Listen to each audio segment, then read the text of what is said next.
חושבת שנראים זה אי של שפיות בתוך אולי מדינה או מציאות לא שפויה. יש פה ככה איזשהו מפגש מאוד מאוד מרגש עם המתבגרים ועם המקומות אולי הכי כואבים ופגועים, ואיזשהו יכולת רגע להתבונן ולחשוב אותם ביחד ולהרגיש ולבנות מחדש. אני חושבת שנראים זה באמת מקום ייחודי.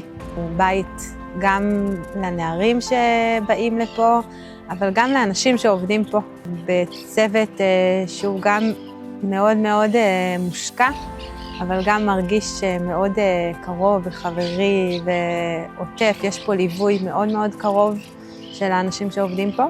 נערים שאני מלווה באופן אישי בטיפול, אז נראה לי לראות אותם גם כחלק מקבוצה, עובדים באיזושהי אינטראקציה אחרת ולא בתוך חדר טיפול, זה היה לי מאוד משמעותי, אבל גם אני מרגיש שלהם לראות אותי עושה דברים שהם גם נדרשים לעשות, למרות שזה לא הזירה הטבעית שלי, מביא דברים אחרים.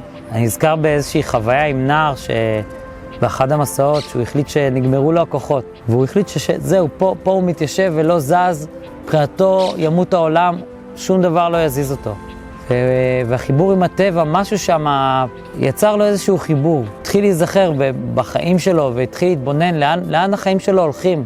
ואני זוכר את אותה נקודה כאיזו נקודת מפנה כזאת, שרק הרבה זמן ביחד, בסבלנות, יכולה לגרום לו לדבר הזה, לתקיעות הזאת להשתחרר.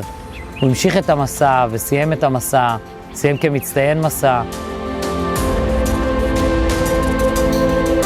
נערים שבסוף מכירים את זה שכולם ויתרו עליהם. ואולי סוף סוף יש מישהו שלא יוותר כל כך מהר.